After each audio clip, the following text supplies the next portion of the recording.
Today we'll be talking about fracking in the Karoo in South Africa. Fracking is short for hydraulic fracturing. This is an American way of breaking up rock that's deep underground.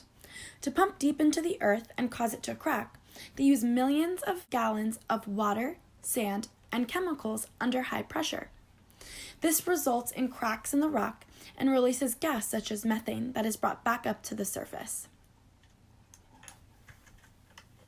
Various oil and gas companies, such as Shell, Bundu, Falcon, and Anglo, have applied for licenses to explore for shale gas in the Greater Karoo Basin. This spans from the Western Cape to KZN, with the intention of producing natural gas using this very controversial method of horizontal hydraulic fracturing. Following great public concern and strong opposition, the South African government declared a moratorium on exploration license applications. This means he put a stop to these license applications to explore for the gas, with the purpose of appointing an interdisciplinary task team to conduct feasibility study on the full effects and implications of fracking. The task team said that it was okay to proceed exploration as long as there was no fracturing. The moratorium was lifted in 2012. Many groups voiced their concerns, such as TKAG, Department of Health, Department of Agriculture, and the Department of Transport, because none of them were included in the task team. Following the announcement of the lifting of the moratorium, the government released the draft technical regulations for fracking. Good regulations should be based on sound science, in other words, scientific investigation into the risks of shale gas exploration and extraction in South Africa under South African conditions. But these regulations were based on the American Petroleum Institute practices, so the practice and standards were agreed on by the industry that was being investigated. It included glaring inadequacies, false assumptions, and the biggest issue, the flawed task team investigation. So, why is there such a big push? Well, there are strong economic benefits that include new sources of energy and supposed creation of many new jobs to stimulate the overall economy. Across the world, many people do not have access to electricity, and they don't have access to adequate cooking facilities either. This is particularly so for most people in sub-Saharan Africa. There was an emphasis that was placed on the idea that human well-being and economic development are dependent on modern energy services.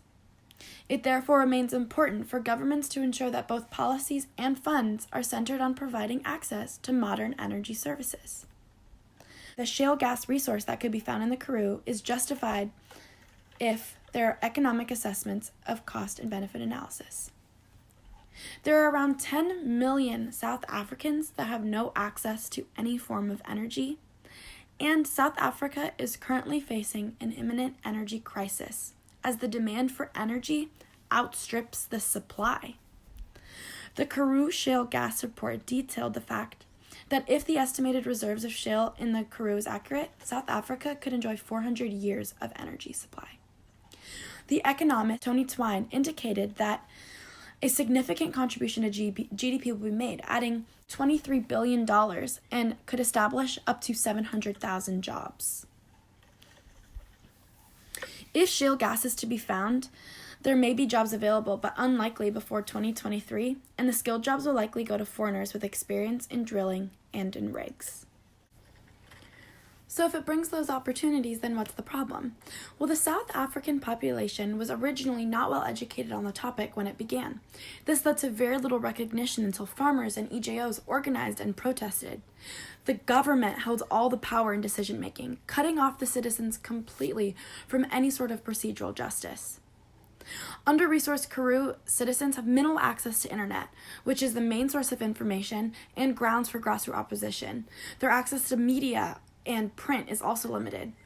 There's a lack of public consultation in Karoo communities, and debates on the matter take place hours away from where they live, again, preventing the people from any sort of recognition. Moreover, if the fracking goes through, the poorest people will suffer the most. Another aspect comes into play: distributive injustice. The water is scarce in the Karoo, and the hydraulic fracking uses millions of gallons of water, as well as pumping chemicals into the ground. The flowback water is very likely to be tainted with radioactivity and other dangerous and carcinogenic substances. This would risk leading to the degradation of ground and surface water, and of course, affecting ecosystems and communities that depend on water resources in the affected areas. And it's highly possible that Karoo's existing agriculture economy will be ruined. Particularly the poor and marginalized farm workers will not benefit from this highly specialized and mechanized industry. So what is there to do? Allow for less vague and more defined regulations. Include the input and expertise of the key groups who were excluded from the creation of the original draft. These departments like agriculture, health, and transportation, as well as input from farmers and communities whose lives rely on every drop of the groundwater and surface water.